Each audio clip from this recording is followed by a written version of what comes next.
Macron fez aquilo que eu estava à espera que fizesse, que era nomear um primeiro-ministro, se bem que eu estava à espera que ele nomeasse um primeiro-ministro mais à esquerda do que nomeou. É o quinto primeiro-ministro em 2 anos. 2 anos e qualquer coisa, sim, um bocadinho mais de 2 anos. É imenso. E foste a eleições 2 vezes e repara, eu acho que é inevitável que isto vá cair novamente. Eu estava à espera que ele nomeasse alguém mais do centro-esquerda, acabou por nomear alguém também do centro-direita e tal e qual, como François Bayrou, não o fez. Eu acho que Macron neste momento está a passar um processo de marcelização, não é? É um bocado o que está a acontecer. Isto porquê? Por vários motivos. Se eu for olhar para a França neste momento, porque é que o governo francês caiu? O François Bayrou disse, meus amigos, ou nós começamos a cortar despesa pública ou o país vai ruir. Isto não é novo, isto já aconteceu na Alemanha, está a acontecer agora. O Friedrich Merz já disse, meus amigos, o Estado Social acabou. E claro que isso neste não é popular para ninguém. É uma utopia. Não é? E não é popular para ninguém, porque o corte que a França quer fazer através de François Bayrou, ou queria no caso, era de 44 mil milhões de euros. Só que em termos de comparação, 44 mil milhões de euros é 15% da economia portuguesa inteira. São 15 TAPs. Ou 15 apoios à TAP, se quiserem. O empréstimo da Troika a Portugal em 2011 foi de 76 mil milhões de euros. Ou seja, nós estamos a falar de um corte de despesa pública mais de 50% superior àquilo que foi o empréstimo de apoio a Portugal na altura do período de ajustamento. É muita coisa. É imenso.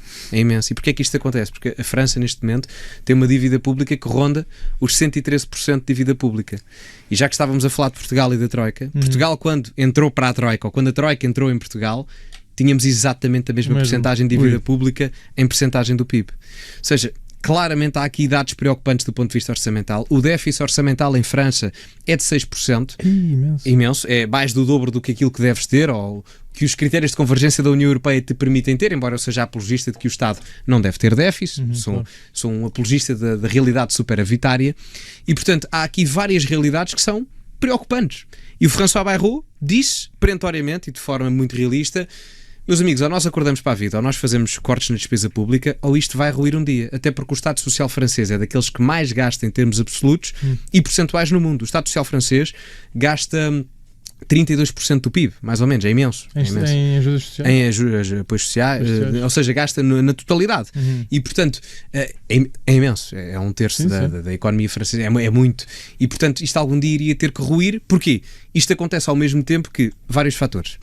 O crescimento económico em França e na Europa é diminuto. E era aqui que eu queria chegar quando dizia há bocado que iria falar aqui das questões de crescimento económico com os Estados Unidos. O crescimento económico é diminuto. Ou seja, numa altura em que tu tens a dívida a aumentar, o crescimento económico não é lá grande coisa, a tua receita fiscal vai pelo cano abaixo. Claro. Ou seja, endividas-te mais. Ao mesmo tempo que o déficit continua a aumentar ou mantém-se em situação deficitária grave, tu nem sequer tens superávit para conseguir abater ou amortizar dívida pública.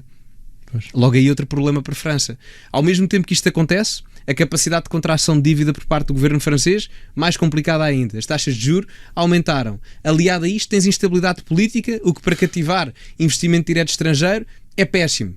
Péssimo. Claro. Se eu for um empresário estrangeiro e quiser investir em França ou em Portugal, eu vou pensar 30 vezes antes de o fazer. Tantos primeiros-ministros, os primeiros-ministros. A questão é mesmo essa. Eu, durante 6 meses, tenho um tipo que se calhar tem um plano fiscal que é porreiro para a minha empresa, mas depois vem 6 meses outro que se calhar já não tem um plano fiscal que é porreiro para mim e para os meus acionistas, ou seja, para quem for.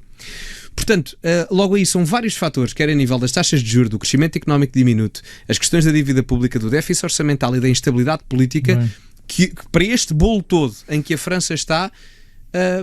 eu não vejo isto a melhorar. E isto vai ter que ser, França, não é? vai ter que ser uma bomba, vamos dizer assim, em termos económicos, estes cortes de despesa pública que vão ter que acontecer por toda a Europa. Mas os franceses não vão aceitar isto, não é? Nós já sabemos vão ter que mas vão partir tudo. Isto é como os miúdos comerem a sopa. As pessoas têm que perceber que não gostam, mas faz bem. A realidade é essa. O Estado Social Europeu não consegue aguentar.